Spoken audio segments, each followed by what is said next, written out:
বাংলাদেশ ভারত সীমান্তের শূন্যরেখার ১৫০ গজের মধ্যে এখন থেকে কৃষক ছাড়া আর কেউ ঢুকতে পারবে না। বুধবার এক বৈঠকে নতুন এই সিদ্ধান্ত নিয়েছেন বাংলাদেশ ও ভারতের সীমান্তরক্ষী বাহিনীর কর্মকর্তারা। কিন্তু এই সিদ্ধান্ত কি সীমান্তে উত্তেজনা কমাবে এমন প্রশ্ন বিশ্লেষকদের। কারণ অনেক সীমান্তেই বাংলাদেশের আপত্তি, আন্তর্জাতিক সীমানা আইন লঙ্ঘন করে কাঁটাতারের বেড়া নির্মাণ করছে ভারত।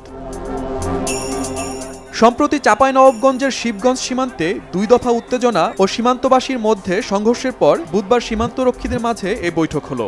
কাঁটাতারের বেড়া নির্মাণ নিয়ে সীমান্তে দুই দেশের মধ্যে যে টানাপোড়েন দেখা দিয়েছে তার সমাধানে আগামী মাসে দিল্লিতে ভারত ও বাংলাদেশের সীমান্তরক্ষী বাহিনীর মধ্যে বৈঠক হওয়ার কথা রয়েছে। সেখানে ভারতীয় বাহিনীর অবৈধ বেড়া নির্মাণ বন্ধে একটি কার্যকর সমাধান আসবে নাকি নতুন করে বেড়া নির্মাণের পথ খুঁজবে দিল্লি, এই প্রশ্নও অনেকের। বাংলাদেশ ভারতের মধ্যে ৪,০০০ কিলোমিটারের বেশি সীমানা রয়েছে।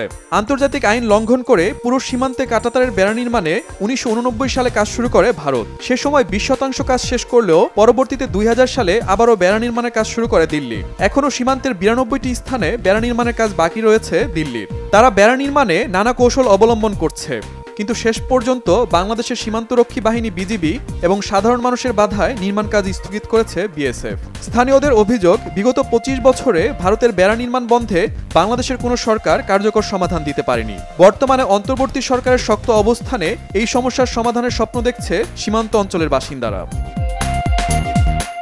বাংলাদেশ ভারত সীমান্তে এখনও দেখামাত্র গুলি করার নির্দেশ রয়েছে ভারতীয় বাহিনীর। বর্তমানে গুলির পরিমাণ কমলেও থেমে নেই বিএসএফ এর নির্যাতন। মানবাধিকার সংগঠনের তথ্য অনুযায়ী গেল ১৫ বছরে সীমান্তে ৪১ বাংলাদেশিকে হত্যা করেছে বিএসএফ। তাদের মধ্যে এখনও পরিচয় মেলেনি ৬ জনের। অত্যাচারের শিকার হয়েছে অন্তত ৫৮৮ বাংলাদেশি। এখনও প্রতিনিয়ত সীমান্তে বাংলাদেশিরা নির্যাতনের শিকার হচ্ছে, অথচ আন্তর্জাতিক সীমান্তে এমন মানবাধিকার লঙ্ঘনের একটিও বিচার হয়নি। বাংলাদেশের এখন এসব হত্যাকাণ্ডের কড়া জবাব দেওয়া উচিত বলে মনে করছে মানবাধিকার সংগঠনগুলো।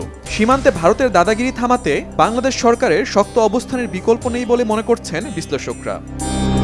শহীদ আরাফাত, বাংলাভিশন নিউজ ডেস্ক।